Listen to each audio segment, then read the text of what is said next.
We are currently standing in Tegai village of Muzaffarnagar area in western Uttar Pradesh. Now there was a lot of debate before these elections that because of the farmers' protest, it is going to cause a big dent to the BJP. All the farmers are going to vote against the BJP. They may end up voting for the SPRLD alliance, but that doesn't seem to be the case in the numbers that are coming out now as more and more seats are counted. We are here with a group of farmers and we will try and understand what really went wrong, what really happened, which way did the farmers vote, that all of this scenario is contrary to what experts were saying, to what media reports were saying earlier, that western UP is going to cause a big damage to the BJP, but that doesn't seem to be the case. BJP seems to be doing fairly well in seats across western Uttar Pradesh. We have some people here. We will get you their voices first. Sir अपना नाम बताएं सबसे पहले। वेद प्रकाश। अच्छा sir, आप लोग आज चुनाव के नतीजे आए हैं, इतनी बातें हो रही थी कि पश्चिमी उत्तर प्रदेश में जो है किसान नाराज है, कानून जो 3 नए कानून आए थे उसकी वजह से इतनी नाराजगी थी कि सब बीजेपी के खिलाफ वोट करेंगे। ऐसा तो आंकड़ों में कहीं आ नहीं रहा है, तो आप लोगों ने क्या कौन सी पार्टी को सपोर्ट किया? है आंकड़ा, केवल 6 सीट है मुजफ्फरनगर में और 6 में से 4 सपा की हैं। उस क्षेत्र में वोट नहीं दी सपा को, इसको बीजेपी को तो हमारे जैसों की अलग क्षेत्र से मिली है, उस क्षेत्र से नहीं मिली जो वे नाराज हैं और वो हैं राजपूत लोगों। पर बाकी पश्चिमी उत्तर प्रदेश में आप जैसे लोगों ने बीजेपी को वोट डाला, क्यों डाला? उन्होंने भी दिया क्योंकि विकल्प यही है कि और तो कोई है ही नहीं इस लायक भाई, और तो कोई शासन सही चलाने वाला है ही नहीं। क्यों सपा और आरएलडी ने इतने दिन कैंपेनिंग करी, उन्होंने कहा हम किसानों के हित में काम करते हैं, वो नहीं लगती थी आपको ठीक पार्टी? है ही नहीं, लगती क्या नहीं है नहीं। उनके यहाँ तो लूट खसोट, मारपीट, चोरी डकैती यही चलता है और नहीं चलता कोई। अच्छा सर, आप अपना नाम बताएं। राजवीर सिंह जी।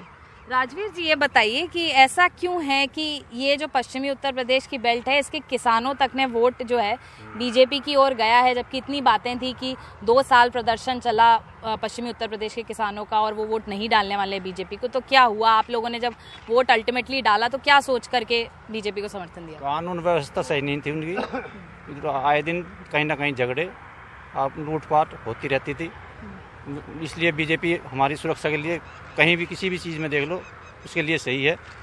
और गन्ना के लिए विशेष ध्यान देती है, हमारे लिए गन्ने के पेमेंट भी उन्होंने 14 दिन के पेमेंट कर रहा है, गन्ना मिल जो है हमारी व्यवस्था सही कर रहा है, गन्ने की व्यवस्था भी, गन्ने के लिए कोई बीजेपी के राज में कोई दिक्कत नहीं आई।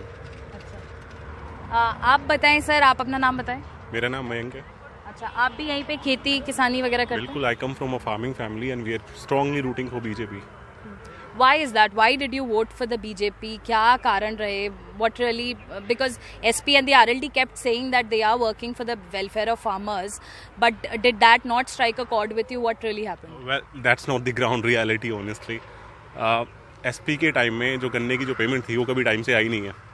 प्लस बीजेपी ने सबसे पहले आते ही जो सबसे पहला किसानों के फेवर में जो काम करा है वो गन्ने की पेमेंट का करा है। उसके बाद इतने दिन सत्ता में रहने के बाद भी अगर सत्ता का जो एक घमंड है वो किसी को नहीं आया तो वो मोदी सरकार को और योगी सरकार को नहीं आया। अब आप ये जो कृषि कानून जो आए थे, किसान इससे बहुत नाखुश थे, लेकिन जिस विनम्रता के साथ ये कानून उन लोगों ने वापस लिए हैं, मोदी ने खुद हाथ जोड़कर माफ़ी मांगी और जिस तरह से कानून वापसी हुई है, किसान उससे बहुत खुश है।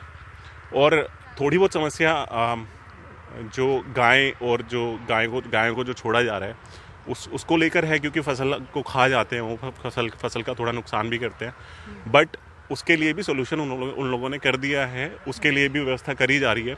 और जो भी समस्याएं किसानों की ग्राउंड लेवल पे थी वो बीजेपी सुन रही है। So stray cattle is a problem he is mentioning. I was even told that there are certain portions of the fields there that have been spoilt by the stray cattle that come here at night, and that is a problem across several areas of western UP. But farmers here say that the government is looking for solutions even for that. We have some more people here. We'll get you their voices. अपना नाम बताएं sir. Satish Kumar. Satish ji, ये बताइए कि vote डालते समय क्या आपके दिमाग में चल रहा था, किस पार्टी को समर्थन दिया और क्यों? नहीं, हमारी पार्टी बीजेपी की है, शुरू से राजपूत हैं। अच्छा, और ये गन्ना के जो किसान हैं इन सब के लिए पार्टी अच्छा कर रही थी, अच्छा सही काम कर रही है, किया? अपना सही काम है।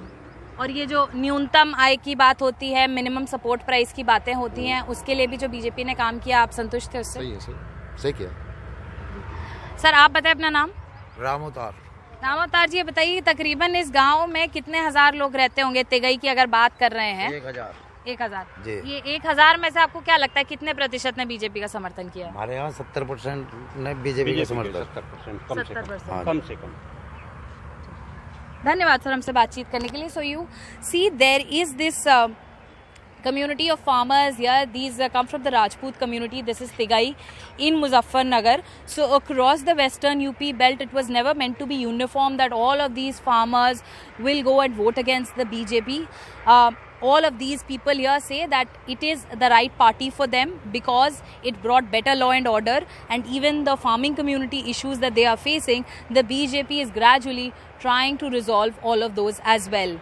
In Muzaffarnagar with camera person Sushil Rathi, this is Sukirti Dwivedi for NDTV.